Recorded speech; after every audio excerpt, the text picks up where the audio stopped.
In this video, I want to show you how to use the scanner of your Epson EcoTank ET-2980. So I'll show you how to scan and get the results on your phone. This way it will be very easy to share or even to print. So let's get started right away.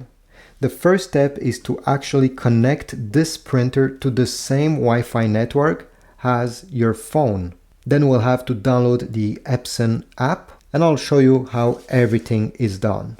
So let's get started. First, press the home button. Then you're going to press the left side arrow 2 times until you get Wi-Fi setup. Press OK.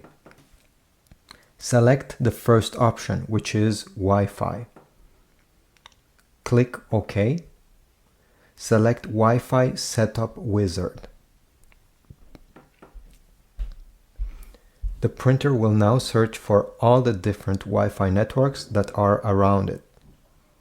Once it has found some of them, you're going to use the up and down arrow to navigate. Once you've found your Wi-Fi network, okay, highlight it and press OK. Now it's time to type the password using the arrows. Once you are done, select OK and press the OK button. The printer will start connecting to your Wi-Fi network. You're going to get setup complete and the message will disappear. This means that your printer is now connected. Next step is to go on the Google Play Store on your Android smartphone and search for the Epson Smart Panel app. It's made by Seiko Epson Corporation. It's the official app that will help you print and also scan. Open the app.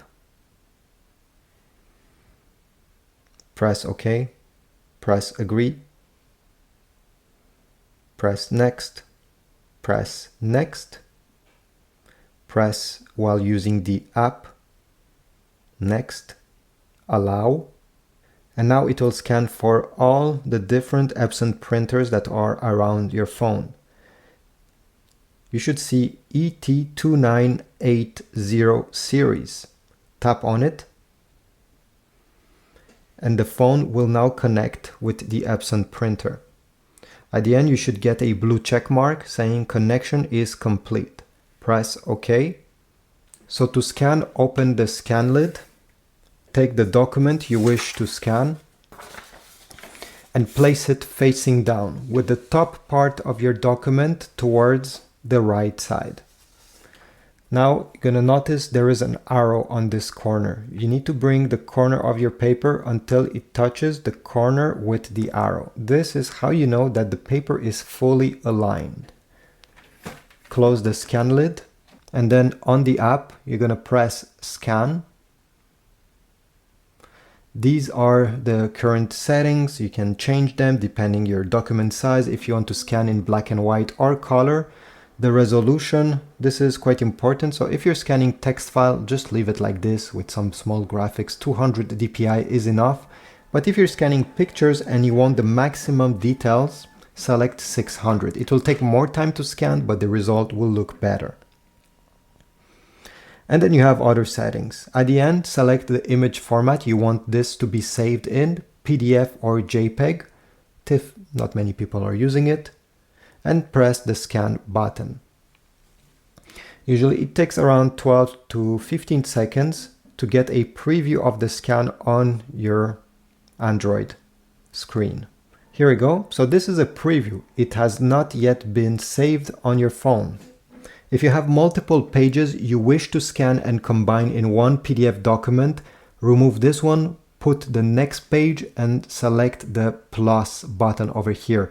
And you're going to see multiple pages all together and at the end they will be saved in one PDF document. If not, well, at this point you can zoom in just to make sure the scan looks great and yep, it's pretty okay. You can delete the scan, crop. So if you want to keep just, let's say I just want this graphic to be saved, well, I can crop and just save this portion. And then you can also rotate. Press next. And here you'll be able to rename the scan. So you can give it a custom name, whatever. And you can then press done. And then we have two different choices. Here you have this icon that is to share the results. So if you click on it, you'll be able to share it with your favorite contacts. On this phone, I don't have any contacts, so I don't see them, or on different apps that are installed on your smartphone. If we go back, you can also select save, and in this case, you'll be able to save it on the memory of your Android smartphone. Now, it didn't save because I need to put location over here. I forgot to tell you. So you can select which location you want to save the results. So let's say I want in my scan folder, use this folder, allow, press save, and then the file is saved. Go back to the app home screen, yes, and then you'll be able to continue using the app. Overall, this is it. I hope my video was helpful. If so, please leave a like, subscribe, comment down below if this was useful, or if it wasn't. I'm really curious, and I'll see you in the next video. Don't forget to check my Amazon links down below if you want to get paper, ink, or even a brand new printer. Every time you go through my links, I get a small commission from Amazon, and it helps my channel. Have a beautiful day.